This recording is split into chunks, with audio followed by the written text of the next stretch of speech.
Okay, so it's our last presentation for today and also for Digital Dragons. So thank you very much. Jakub and Patryk. Thank you. Thank you. Hi guys, my name is Patryk and I am part of 11-Bit Studios team, a team responsible for This War of Mine and incoming Frostpunk, among the other titles. And with me today is Jakub Jabłoński, a movie director from Placeholder. And we cooperated, and honestly we are still cooperating on creating and delivering a video campaign for Frostpunk. So today we are gonna tell you a bit about that. But because there is like two of us here on the stage, we're gonna divide the whole talk into two separate things to some degree. Meaning I'm gonna cover the whole marketing planning and how that influenced the process, and then Jakub is gonna tell you everything about the craft and how to bring the magic to life, if you know what I mean.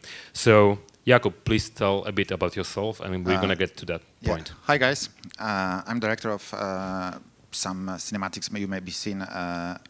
Warhammer 2, the reveal trailer, Watch Dogs 2, the reveal trailer, Rise, Son of Rome. I did also in-game cinematics for Hitman. But today we are going to talk mainly about Frostpunk. And my part of talk is be connected with communication between our studios and communication in my CGI studio. Yeah, so let's get to the point then.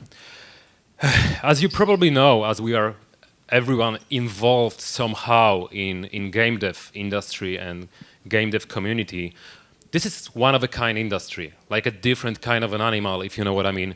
Meaning our main goal and our main purpose is to basically evoke emotions and to deliver experiences.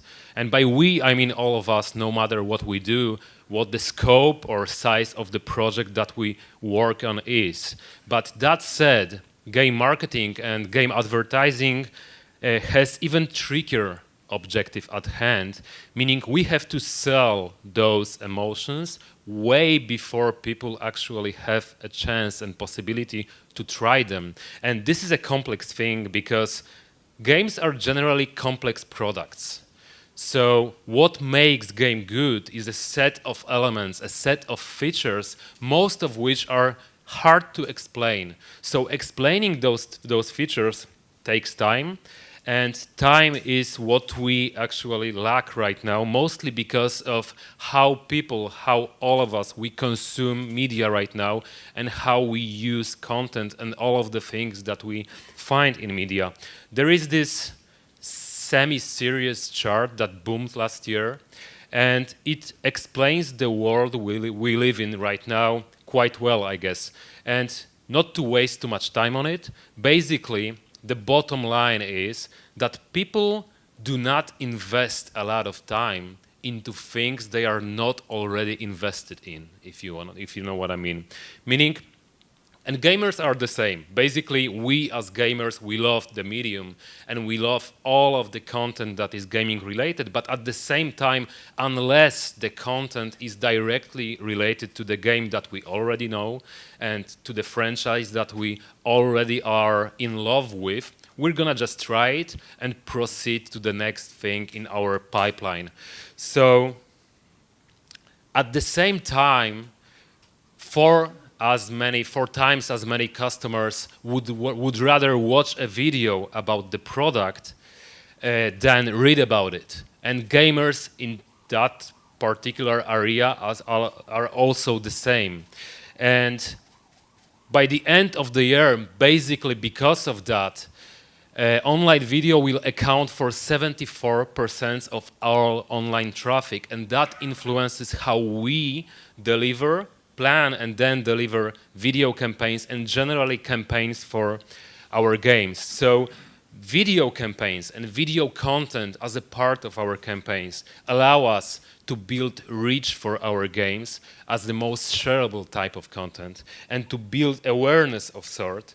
And then on top of that, last but not least, it allows us to reach media outlets more effectively, because my perception is that media outlets are much more interested in video content in comparison to any other type of content, except for games because they want to play our games at the end of the day.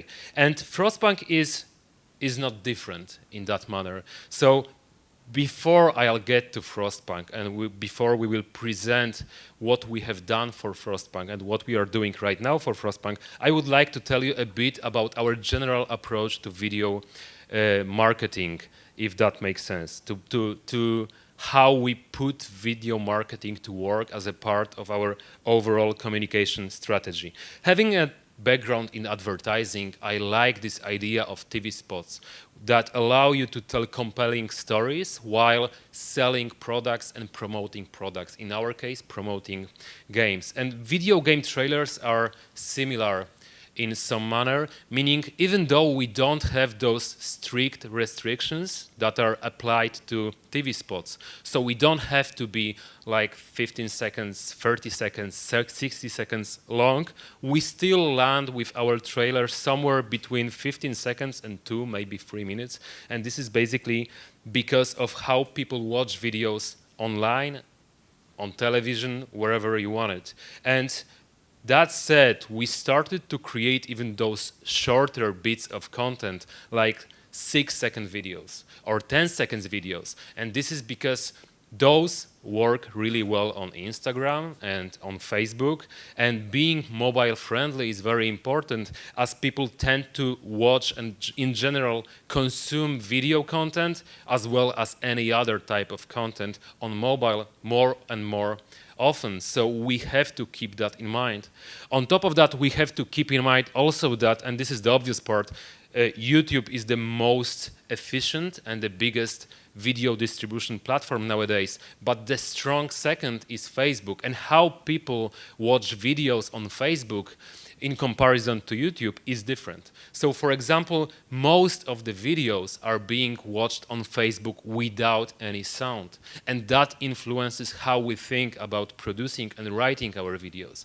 Because we have to make that decision beforehand. Should we include subtitles for the video to make it understandable and to pass the message efficiently, even though the video is gonna be watched without sound? Or should we think about storytelling that is compelling only told with the visual part, with the visual layer of the video? And then you've got additional factors involved. For example, on Instagram, you've got different framing. So producing your video, you have to keep that in mind as well, that your video is going to be not only in the standard format, but it's going to be framed as a square video or maybe vertical one, because those give us better results on mobile, on Facebook, on Instagram. For some of you, maybe on Snapchat. We don't use Snapchat. We are too old for that shit, as our consumers are. But it depends solely on your game, right? So, yeah, but that said, the best videos will give you great results, but those results are gonna happen in a short periods of time. So this is the chart. I cannot tell you what the exact numbers are yet, because this is the confidential part, at least for now. But this is the chart for our latest trailer for Frostpunk. So we had a great result. This I can tell you. But at the same time, the whole hype lasted for 5 days. And this is okay with us, because that video was a part of a bigger plan, of a bigger narrative arc that we're gonna follow throughout the whole campaign, right? And producing the video, you have to keep that in mind, that the best video, even the best video, has to be like a small chunk of a bigger thing, bigger puzzle that you have to construct to promote your game. So, getting back to Frostpunk. What you can already know about game because of few videos that we have released. And we have released the teaser trailer titled The Fall last year. And recently we have released the Expedition, like the first full cinematic trailer for the game. Both of those co-created with Platyshimash, and both of those being a part of a bigger narrative arc that I have already mentioned. So what you can know about the game already is that this is a city/society survival game. And it is set in post-apocalyptic frozen world, and it asks the question of what society is capable of when pushed to the limits. And this is the most important part for us from the marketing point of view, because this is our main premise. And to explain that premise, to make people care about that premise, we have produced the latest trailer. So for us, it was about shifting the perspective of sort, because while This War of Mine, our previous title, is generally about civilians in a time of war, Frostpunk is about putting a twist on a survival genre, on a survival theme. Because what you think about survival right now is this is mostly about, usually those are stories of individuals. So we want to tell you that survival can be a story about the collectivity, about the society, and to tell you about that shift and to introduce you to that new perspective on survival, we have produced the latest trailer. So let's watch the trailer right now, and I'm gonna tell you, because Jakub in a second is gonna tell you all the details about craft, about bringing that kind of an idea to life. What I want to tell you right now are those 3 or 4 most important things from the communication point of view that we wanted to include in that video to sell the premise and to show people how the shift of the perspective happens. Cool.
Okay, so regarding the story and regarding the structure and the communication behind it, we opened up with a setup, with a familiar setup for everyone that knows the survival genre. So basically, it starts as a story of a man against the odds. And this is something really familiar, cliche even. So you jump right into it because you know what it is about. But then we put a twist on it by killing the main protagonist. So you as a viewer are getting confused. I thought this is the main guy. I wanted to follow his story. I wanted to root for him, and he is dead. So then we shift the perspective, showing you that that particular story and that ending of a story, that tragic ending, was only a piece of the puzzle, of the bigger picture, of the picture of society in terms of Frostpunk. Here, pictured as a group of people climbing the wall. So this is basically not about a cog, but about the whole machine. So, and then we end up with a very short scene in which you can see the city. So this is the first reveal of the city that is going to be a crucial part of the whole game. But we make that scene very, very short, so it could serve as a cliffhanger of sort. But because right now you are interested in the story, you would like to know what happens next, and probably you're gonna know what happens next because we're gonna tell you that soon enough. But here we wanted to focus your attention on that particular shift, on starting with a single person, but then ending up with the whole group and showing you that this is the matter of survival, the survival of the group, not the survival of the individual that is only a part of the group. And having that structure laid out and having that story, we could establish the setting, because watching that video, you can see that this is a frozen world. And we can set up the tonality for the game. You know, it's going to be hard, harsh, depressing even, and it's not going to be very bright and very uplifting. We are presenting the aesthetics. You see those elements of steampunk. You see how the world looks. You see how the game probably is going to look aesthetically, because what is the genre and so on is not important right now.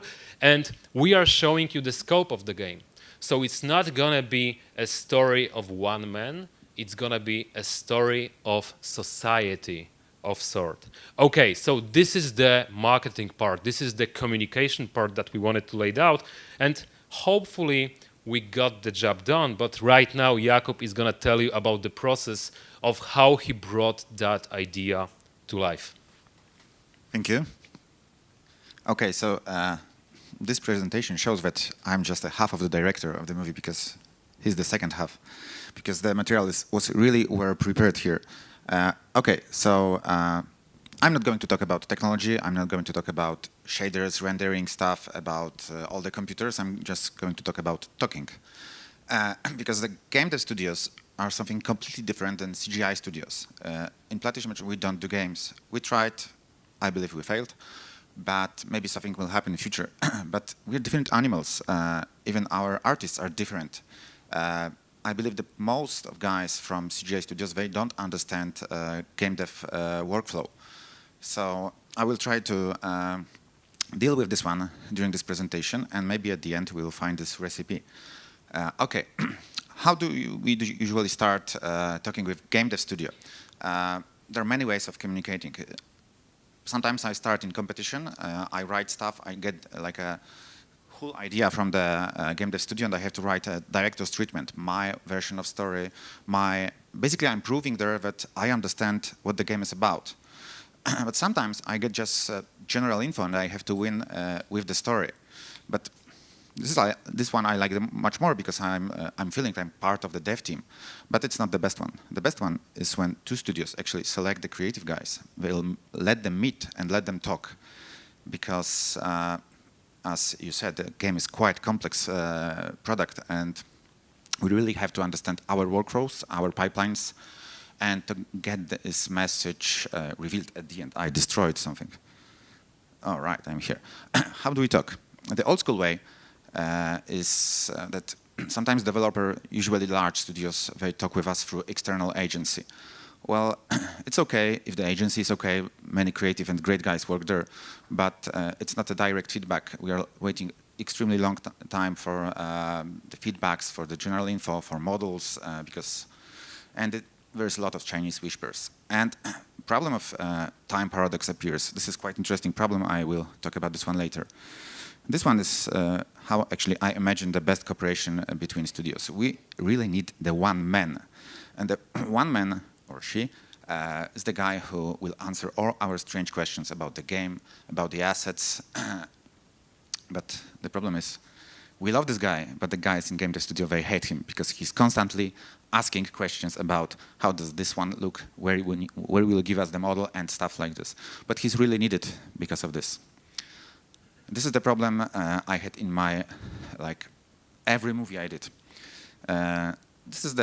This chart shows when CGI studio starts to work on a cinematic.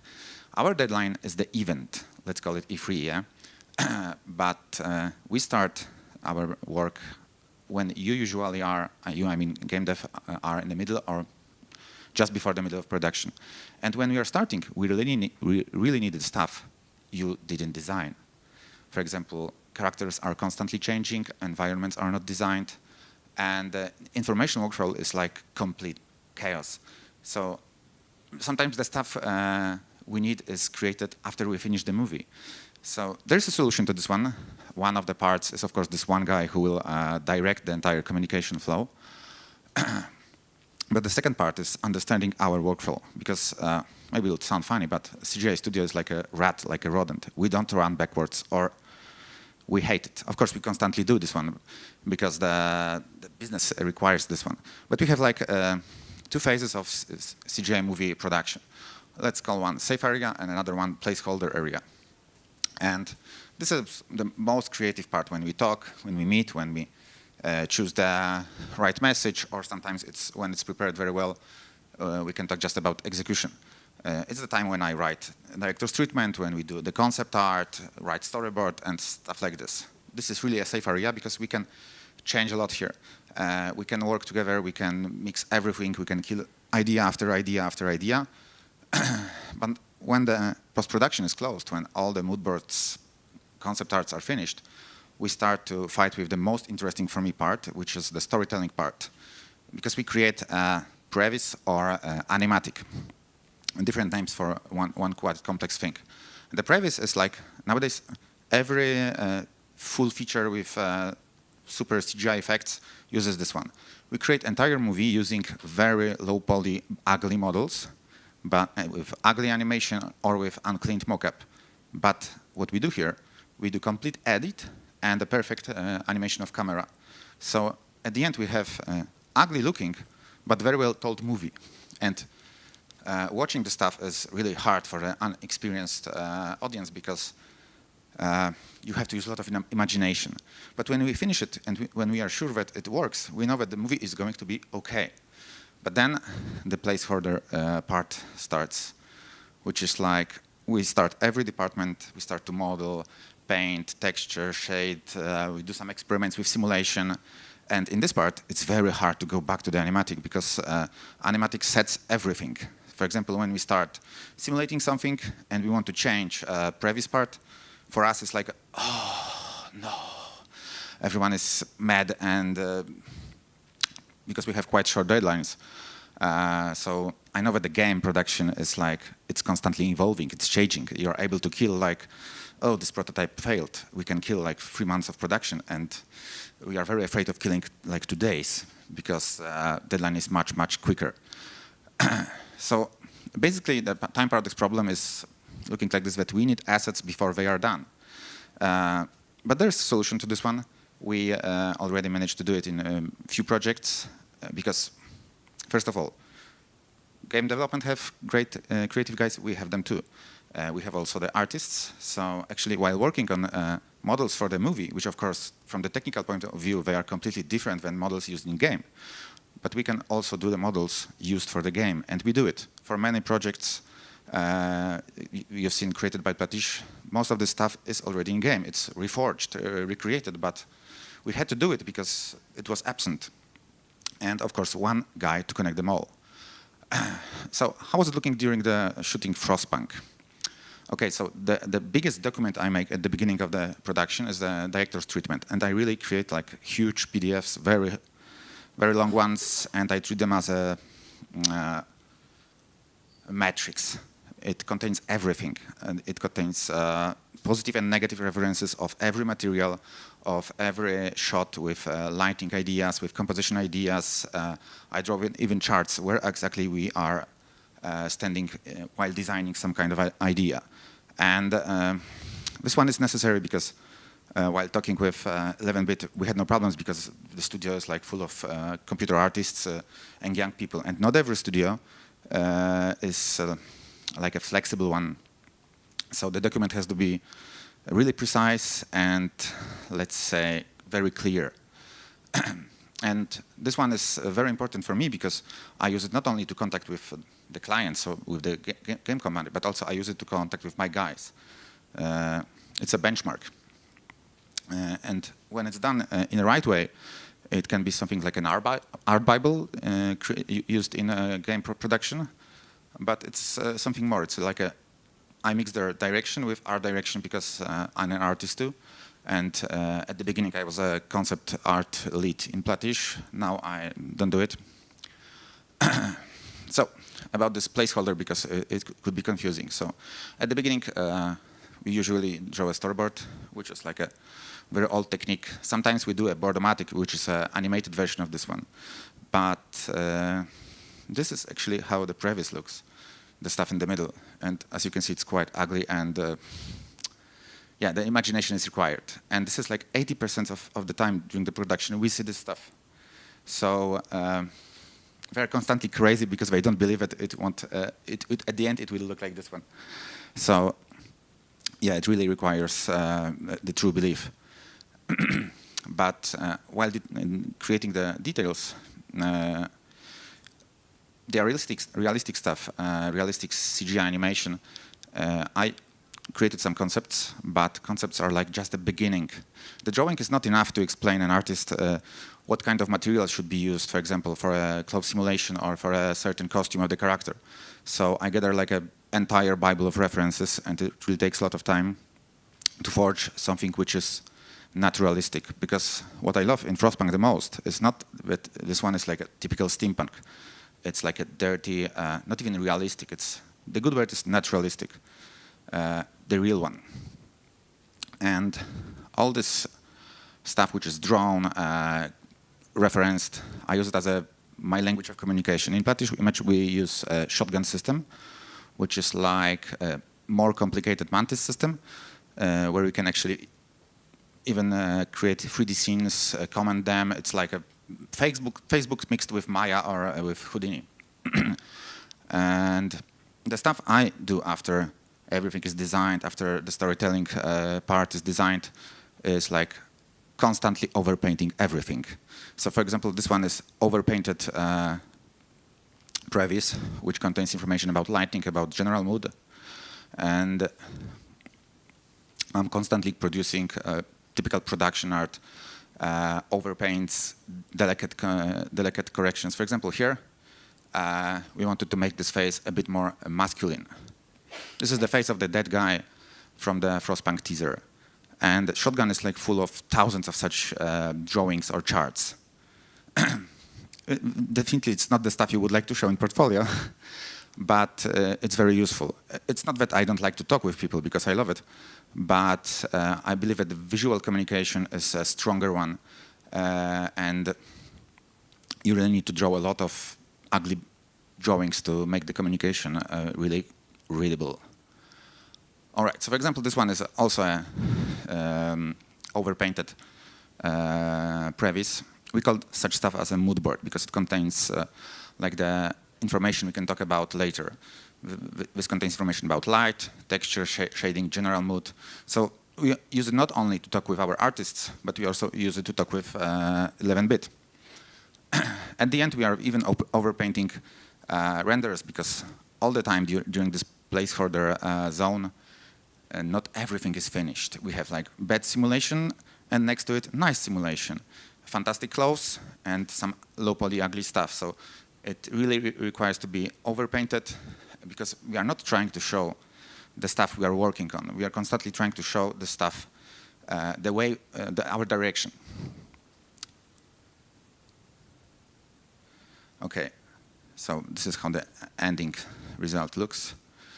Okay, so this one is travel. I believe that the most important part here is that we, the two different studios, understand our pipeline. And it's quite easy to talk about CGI pipeline, and I believe it's quite hard to talk about game design pipeline. But I think it's the future. But this one is like a boring one. So what's the secret ingredient? I believe that the secret ingredient is understanding difference between like a full feature film and difference between a short movie or even a short advertising movie like 2 minutes. So, you know, this chart is like super typical. You can find it in every Pixar movie, in every Hollywood movie. There's long exposition, many beats, there's a conflict, rising action, blah, blah, blah. It's like a super chart. It was even used in ancient times. But the chart for the short movie is completely different. When you try to copy this chart of the traditional storytelling into a short piece of movie storytelling, you will fail. Most of like Oscar-winning short movies, they try to do something different because there is completely no time for exposition, and there is no time for traditional beats. So all we can do, we can reveal, even literally. Something small is something large. Something is hidden, something is shown. something behaves like something, and we change the situation. And the most interesting part for the, I believe, marketing department is gameplay foreshadowing area. And what I like the most in the Frostpunk trailers is that it's not very literal. That I believe that you guys did a really great job when you were trying to choose the message you want to reveal. And for me, this message is a fantastic promise, something completely different to other stuff we created in Platish, because many times we do stuff which is very literal. And yeah, I believe we managed to. Yeah, hopefully. As I told you before, our results so far are quite satisfying, and this is why we're gonna proceed with that cooperation. And don't get us wrong, this is like a difficult thing to do, especially because of the fact that we are two separate companies working in two different parts of the same city, which is a good part, and in the same time zone, which is a good part as well, because all of those elements are influencing the cooperation and the production pipeline. And this one is crucial to the success that you want to have at the end, and to the objective that you want to meet at the end. So yeah, guys, if you have, this is everything from our part, but if you have any questions, we are more than happy to answer them. Yeah, good. So have the greatest of all the possible rest of the day, and safe travel home. Cheers. Thank you. Thank you, guys.